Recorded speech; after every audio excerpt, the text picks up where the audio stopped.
Hi guys, welcome back to my channel. My name's Tilly and today I'm going to be introducing my reading vlog.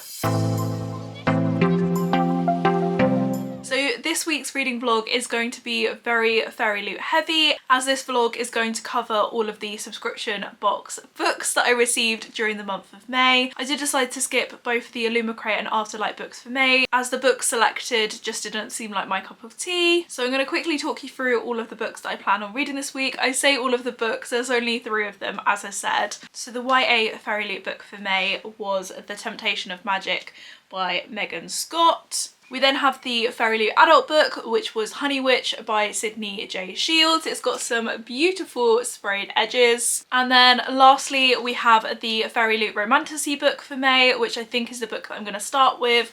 And that is A Curse of Blood and Wolves by Melissa McTernan. So again, this is a beautiful edition, which has got some lovely edges. And in terms of the synopsis of this one, I believe it's a Red Riding Hood retelling. Can you be drawn to someone you've never met? When Ruby feels the eyes of a stranger in the woods, she knows she should be scared, that she should run away, but she can't. Instead, she feels a thrill, feels drawn to the stranger who follows her in the woods, yearns for his eyes on her every night as she walks home, hoping to hear the crunch of leaves under his feet that signals he's there. Will he ever reveal himself? I think I talked about this when I received this book, that I'm a little bit unsure as it's giving me stalker vibes. I'm not massively into reading books about stalkers. I did also say that I believe this is a werewolf romance, and I do know that sometimes werewolf romances can be quite intense. I used to absolutely love werewolf romances when I was younger, so this book I'm hoping will bring back a lot of that nostalgia, but I will definitely come back and let you know my thoughts. I also have a very exciting parcel that I can't wait to share with you guys, and that is my Taylor Swift VIP box, which is so exciting. It arrived this morning and I've been eagerly waiting to unbox it with you guys, so let's open it up and see what's inside. I will leave a timestamp in case you're not interested in Taylor Swift or VIP merch, and then you can skip ahead. However, if you are interested or you're a fellow Swiftie like me, carry on watching. What I will say is that the box feels really good quality and I'm really quite impressed with it. I guess you'd probably expect it for the amount you pay for VIP, but they definitely haven't scrimped on the quality, which is nice. We then have this envelope, which is full of prints. I will go through them in a second. Again, this feels really good quality. I really love the design. I'm thinking about where I can display all of these. So you then get 4 posters. So this is the first one. We then have this one, and then lastly we have got this one. I think my favourite is definitely this one, and I would say that they're probably about A3 size, but they're quite skinny, so I'm gonna have to look into what frames to get for these. We then have the tote bag, and then it says the Eras Tour VIP on the back. We have this little box, which again feels quite good quality, and that has a pin, a ticket which is in this nice case, and then the ticket itself is holographic, which is so cool. Just to say, it is just a mock ticket. It's not anything specific as to where I'll be sitting or anything like that. So don't be worried that I've just flashed my ticket online. We then have another bit of card or a ticket. I'm not too sure what this is supposed to be, but it's really cute. And then we have a set of postcards. So we have this one, this one, this one, this one. We have Red, 1989, Reputation, Lover. I think this is Evermore. And then we have the Eras Tour branding. It's also worth noting that none of this features the Tortured Poets department. I don't think it will for the rest of the tour. I think it will be the same merch, or at least I'd like to think so, and that I'm not missing out on some Tortured Poets merch. And then lastly, we have this little box, which contains my VIP lanyard and badge. So this is the badge and it moves, which is really cool. And then you've also got a lanyard that says Taylor Swift and VIP. I'm so excited to have this. It's making it all feel very real. It's less than 2 weeks till I see Taylor, which I'm so excited about, and yeah, like I said, this just makes it feel so real. So yeah, massively excited.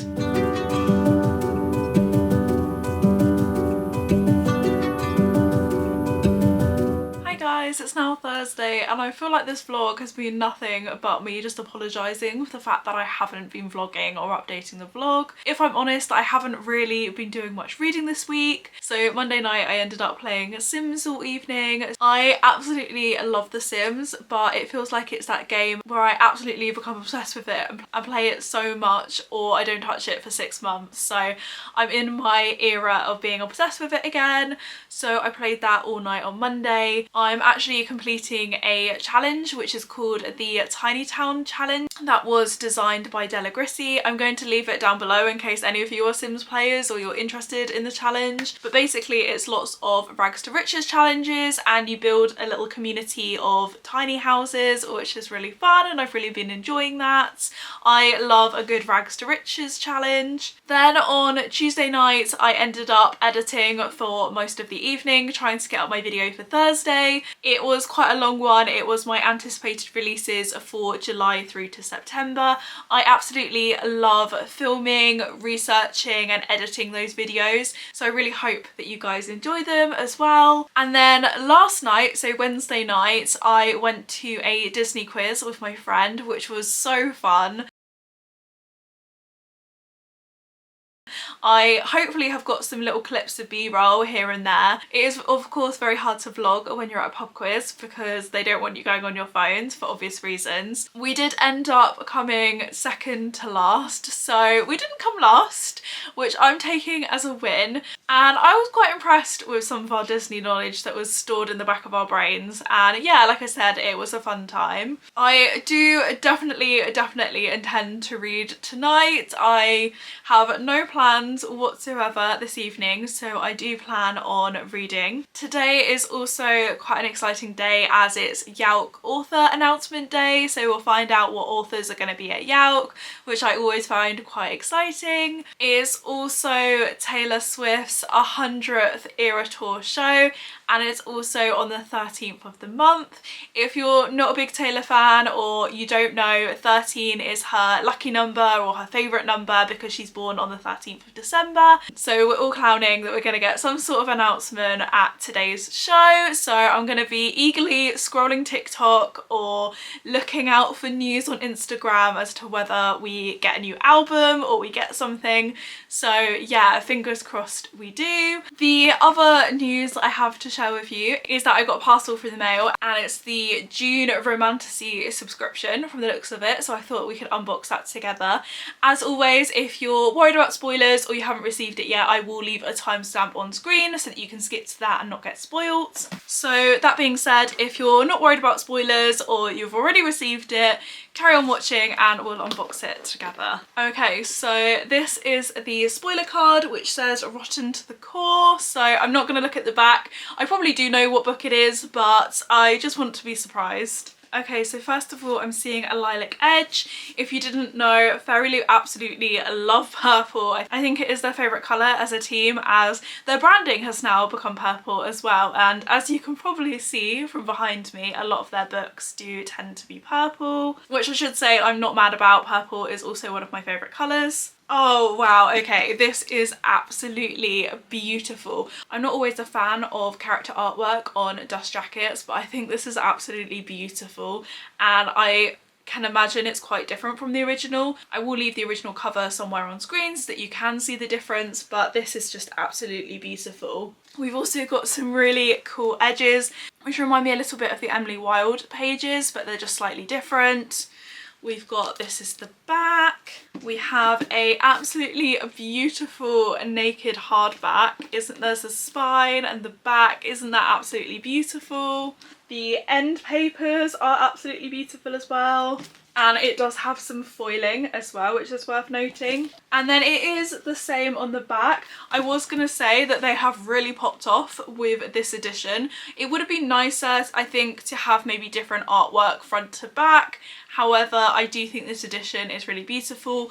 The other thing to note as well is there isn't any artwork on the underside of the dust jacket like there is sometimes. There is also a bound-in author letter with a signature. I have talked about in the past that I'm not a massive fan of this. I miss the art prints. I like having the art prints to put on my wall or in a journal or something like that, so a little bit of a shame, but I do think that this is a really beautiful edition. So in terms of the synopsis for this one, beware the Fae and never trust them with your heart. For 20 years I've been an unwanted changeling. I have no name, no family and no answers, until an irresistibly wicked fairy begins a seductive game of cat and mouse. I am his prey, his treasure, a perfect pet. He offers a trade. He will take me to the fairy realms to assist in my search for the truth of who I am. In return I must agree to marry him. But things are not as they seem, and soon after arriving at his wintry manor, I begin to unravel a dangerous web of lies. Far deadlier still, I'm falling in love with a monster who has no heart. Oh, I do think it sounds quite interesting. I love a good fae romance, so I'm really intrigued to give this one a read.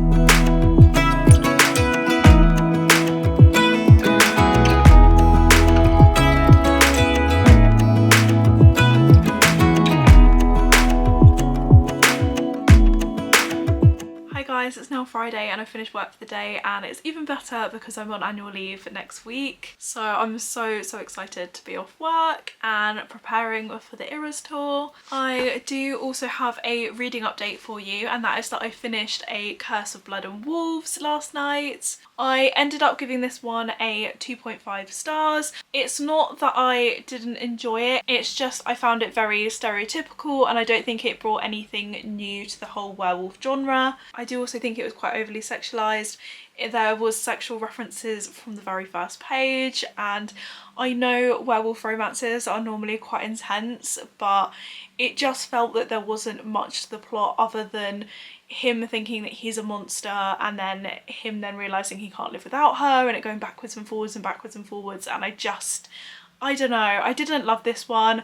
I had an okay time reading it, but I do think that there are better fantasy books out there. So I think I'm going to move on next to read The Honey Witch by Sydney J. Shields. This was the FairyLoot adult book for May. So in terms of the synopsis for this one, Marigold Claude has always preferred the company of spirits of the meadow to any of the suitors who've tried to woo her. So when her grandmother whisks her away to the family cottage on the tiny isle of Innisfree with an offer to train her as the next Honey Witch, she accepts immediately. But her newfound magic and independence come with a price. No one can fall in love with the Honey Witch. When Lottie Burke, a notoriously grumpy skeptic who doesn't believe in magic, shows up on her doorstep, Marigold can't resist a challenge to prove to her that magic is real. But soon Marigold begins to care for Lottie in ways she never expected, and when darker magic awakens and threatens to destroy her home, she must fight for much more than her new home, at the risk of losing her magic and her heart. I do think this sounds really good. It's definitely giving me cozy cottagecore fantasy vibes, and I'm really excited to read this one. My other plans for tonight are to watch Bridgerton season 3 part 2, as that dropped yesterday. I have been trying to dodge spoilers. Every time I see something that might be a spoiler, I quickly wipe away, so I haven't seen too much, so I feel like I need to watch it as soon as possible so that I don't get spoilt. We are also cooking steak tonight, which will be really nice, and I'll also try and get some reading done.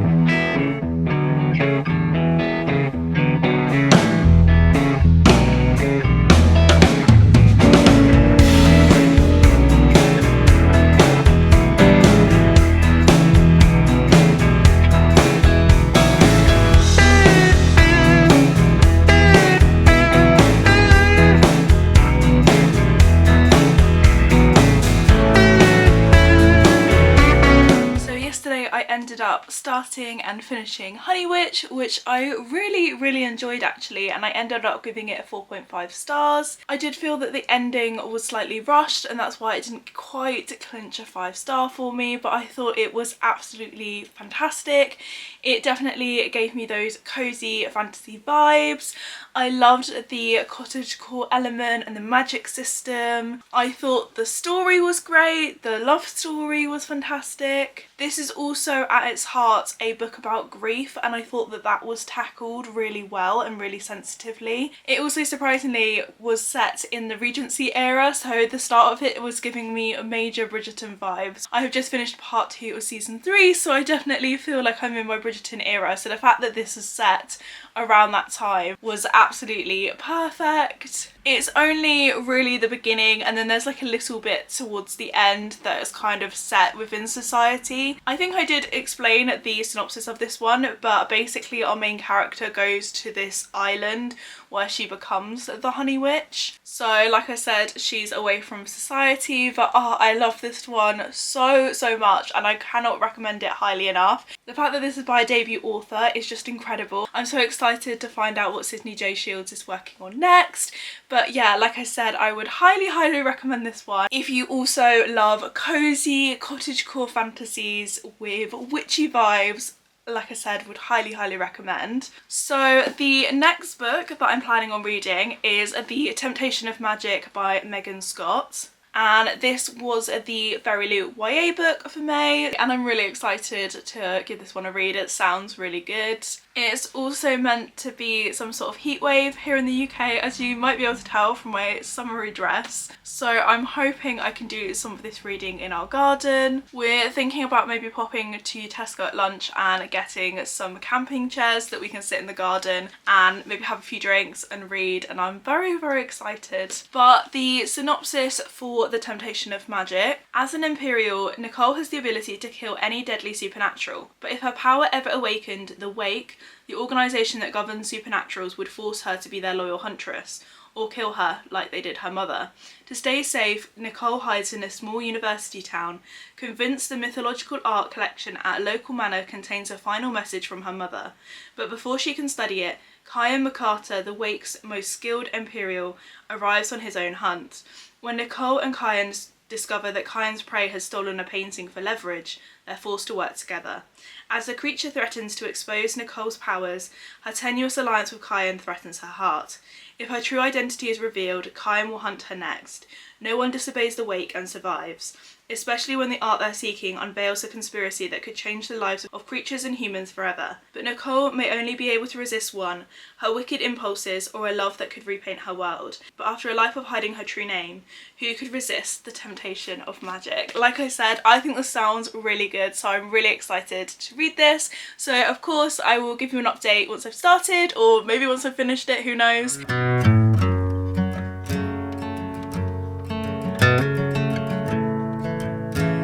Hi guys, I've now finished The Temptation of Magic and I found it okay.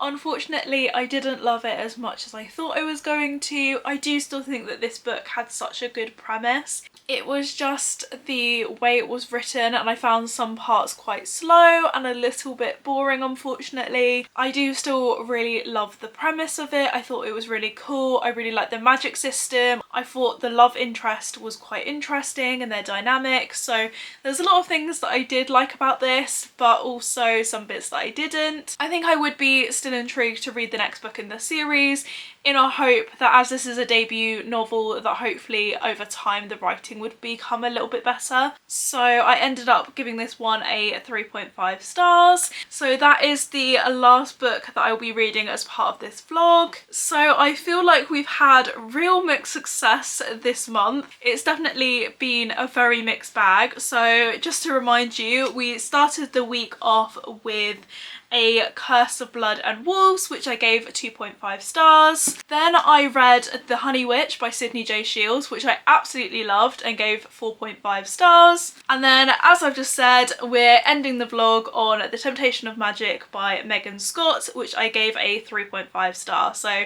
like I said, very mixed for this vlog. Have you read any of those books? What did you think? Please let me know down in the comments. If you enjoyed this video, please make sure to give it a thumbs up, subscribe if you haven't already, and I will see you in my next one. Thanks for watching. Bye guys!